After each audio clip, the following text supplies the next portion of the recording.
Hi everyone and welcome to the module on sensory disabilities. So first off, I wanted to talk about deafness and hearing loss. So as you read in your book, there are varying levels of hearing loss. My children, for instance, are profoundly deaf. They were born profoundly deaf, and so they can't hear any sounds without a hearing device. But then there's also a lot of people who have just mild hearing loss. It can be one ear, both ears. And so the important point is that it can vary greatly. But the other thing that I want you to recognize is that even just a mild hearing loss in one ear can really impact a child in the classroom. So what causes hearing loss? There are 34 million in 2016 that have hearing loss. Many are adults, because as you know, you probably have parents or grandparents that wear hearing aids potentially. So a lot of those are adults. 40% of students who are deaf and hard of hearing also have additional disabilities. So for instance, my kids are deafblind. That's just one example. There's many different causes that are identified in your textbook. It can be before or after birth. For my children, it was genetic, and so it was at birth. And like I mentioned, there's degrees of hearing loss. So I want you to understand, I know many of you are familiar with deaf and hard of hearing, but deaf with a capital D. So there is actually, it's important to understand the deaf culture, because communication mode and understanding the deaf culture is really, really important when working with a family who has a child with a hearing loss. And so, the deaf culture is that, they're using essentially ASL and as their communication mode, and they do not see deafness as a disability. It's a culture. It's something to be celebrated. And so it's really, when you think about this, it's really important that you understand what the parents and families' views are on deafness before you go into an IEP meeting or you have any discussions with the family about communication in the classroom, because it can look very different depending on what communication approach a family is choosing for their child. There are a lot of assistive technologies available to children that can help them in the classroom. Again, these are not right for everyone. For instance, those who are part of the deaf culture would likely not use hearing aids or cochlear implants. But these are just some of the things that some families find helpful and want to make sure that their children have access to. Hearing aids, cochlear implants, which is an implanted cochlear a hearing device that my kids both have.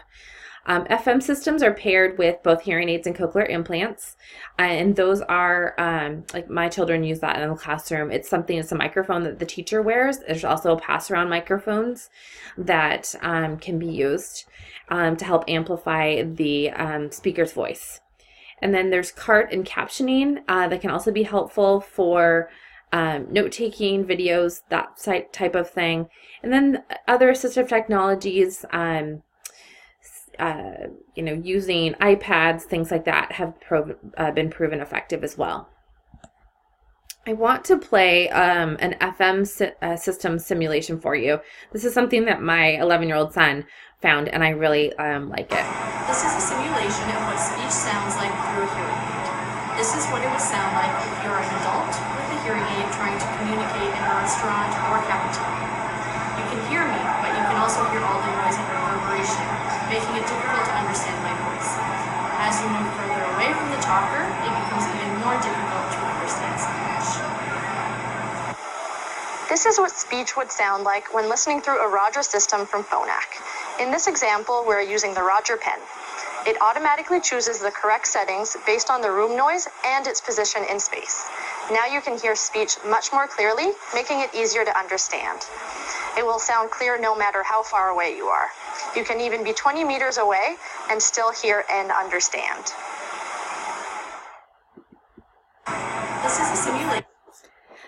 So that gives you a sense on the benefits and how assistive technology could be used with a hearing aid, and you can use and just sort of figure out and be flexible and try things in the classroom to see what works. This is a simulation. Here we go. Impact on child development. So a couple things that are important to understand is for a child who is deaf or hard of hearing, obviously we just talked about this, the impact on communication. So there's many different types of communication approaches. I've listed some of them on the screen here. Spoken language is what my children use. American Sign Language, which is what the deaf culture uses. Cued speech, signing exact English, which is you're signing and you're speaking at the same time. And then other types of sign language as well. So it's important to understand what the student's communication mode is so that you can tailor that information, get an interpreter, make sure that students have full access to the communication that's going on in the classroom. Experiential learning, so making sure that the student is having those same experiences that everyone else is, and trying new things and having those experiences.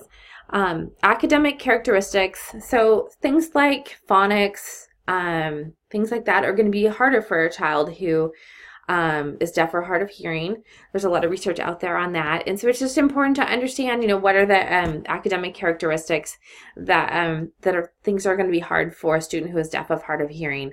And so if you have a teacher of the deaf on the team, they can really help you to better understand that. And then there's the social emotional piece. So a lot of times, that's something that my kids have all struggled with.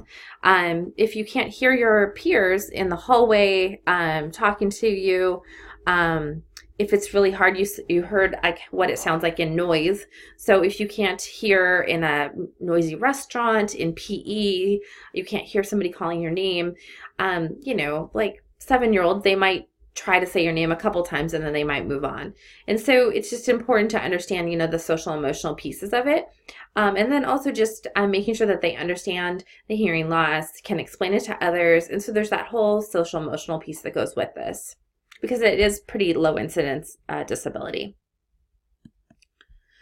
So LRE for deaf and hard of hearing students is kind of complicated. I actually, did some research on it a while ago, and it's interesting because if you think about it, if your family is in the deaf culture, then the LRE for your family, for that child, might actually be in a self-contained classroom or a specialized school that specializes in ASL, so they can be around their peers that have the same communication approach with that are also part of the deaf culture. Regardless, it's also important for a lot of these students, if they're in the mainstream general education classroom, they might be the only deaf or hard of hearing student that's in the school even, or the district. And so it's important for them to be, to have some interaction with peers. And then, also from the deaf culture and other peers as well. It's important for them to be exposed to adults who are deaf and hard of hearing. It's just so that they have that exposure. So you can see how that family preference and their views on communication can really impact that LRE discussion in an IEP meeting. So moving on to visual impairments, it's pretty similar in the way where we're talking about hearing loss. So vision loss, even when you say, because like my oldest son is blind, but there's legally blind, and he actually can see a significant amount still, but he's considered blind. So when I first found out about the diagnosis, when somebody said your child will go blind, I thought, well, you with no light, no anything.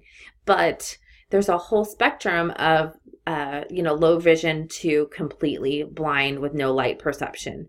So there's this whole area in between. And so it really is important to have a teacher with visually impaired on the team that can, look at the eye reports, talk with the family, and help identify how much vision a student has. But visual impairments is a very, very low incidence disability. So many times, I know for my kids, they were the only child with a visual impairment in their school, and I believe there were only a handful in the district, and we were a pretty big school district. So it's pretty low incidence. And so that can cause some challenges that we'll talk about in a little bit. Again, low incidence, hard to confirm exact numbers.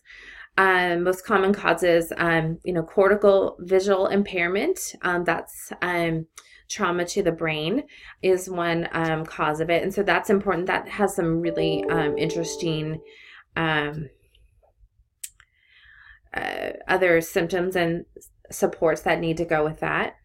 Retinopathy of prematurity. If you're born premature, you can end up with some vision loss. And then some of these other ones. There's a whole range of common causes. Some of those are syndromes. So my children have Usher syndrome, which is a combination of vision loss and hearing loss, but there's so many other syndromes as well. And then, we think of vision loss. I know that I know a lot of older adults who have had glaucoma and cataracts. And so those can, be individually and just standalone, or they can also, like I know with my kids and their retina challenges, that glaucoma and cataracts are something that are more common for them. And that's something that they'll probably experience in their life. Characteristics of visual impairment. So these are some of the things that those students will be thinking about in order to access information fully in the classroom. So you want to think about making sure that they have a range and variety of experiences so that they're able to do things that all the other kids are able to do. Mobility is something to think about, and how the student interacts with the environment. So those are all things that the teacher of the visually impaired is going to help you with. In as regards to academics, many students who are visually impaired learn Braille, and because literacy, no matter what, one of the assessments for students with a visual impairment is a learning media assessment and a functional vision assessment. So, one of those things is going to be, how large does the font need to be for that student? Are they able to even read large print, or is Braille something that they need to use? And so it's it's important to identify what medium that the students need in order to work on literacy skills. And then just like with the hearing loss, the social emotional piece is very similar. So it's important to just keep that in mind. And then behaviors too. So when you think about it, I know for my 11-year-old, sometimes he would just get frustrated because he didn't know what he wasn't able to see. And so that came out in some behaviors. And so just understanding a little bit more about what's going on and some of the impacts of that vision loss can really help better understand some of the behaviors that might come with it. So accommodating students with visual impairments, these are some of the things that you want to think about. Environments, which is like seating in the classroom, how to arrange the room, making sure that there's not backpacks all over, things like that. What instructional methods are you using? So I know that my son has somebody that comes in and helps do pre-teaching and reteaching some of the material to make sure that he doesn't have any problems with it. The use of technology and other supports, also having somebody come in and teach the student how to use that technology. The social and behavior support. So, choosing to, have more small group work, having a peer mentor, a lot of sensory breaks, reduced assignments, and flexibility are really important. And then there's something called the expanded core curriculum. So a teacher of the visually impaired, this is a curriculum that's important for use for students who have a visual impairment. It's an evidence-based practice. And so I listed all of those on there, but you'll see some interesting things that you wouldn't maybe have thought about. So self-determination, which we'll talk about in a later module, but, teaching students to be able to be independent and make their own choices. Thinking about career education, how to be independent, independent living, that mobility, the orientation and mobility piece, recreation, making sure that if they're interested in sports, that they're able to access those sports. You can see on here social, so that, social emotional piece is something that can be worked on. So there's that whole range besides beyond academics that can be worked on and should be worked on with students with a visual impairment. And last but not least, deafblindness. What I want you to take away about deafblindness is that a lot of times there are there's nobody on the team who understands deafblindness. So it's important to understand this impact of the dual sensory loss. So it's not just hearing loss plus deafblindness, because you have two senses that are, have a loss. And so it's not just double, it's actually significantly more. And there's a lot of research that states that, that it's more than a double impact. So it's just important to understand. And, my personal experience has been that, oftentimes because deafblindness is even more low incidence than the hearing loss and vision loss, that many times school district do not have anybody who specializes in deafblindness. There are paraeducators, similar paraeducators, they're called interveners, that can help students who are deafblind. There's a teacher shortage and some of the other things that are prohibiting some of this. But there are deafblind projects in every state that can bring in someone who is familiar with deafblindness onto the team and help figure out how to best support a child who is in your classroom that's experiencing deafblindness. So some things I want you to remember. It's important to think about who needs to be on the IEP team. So I mentioned a few team players.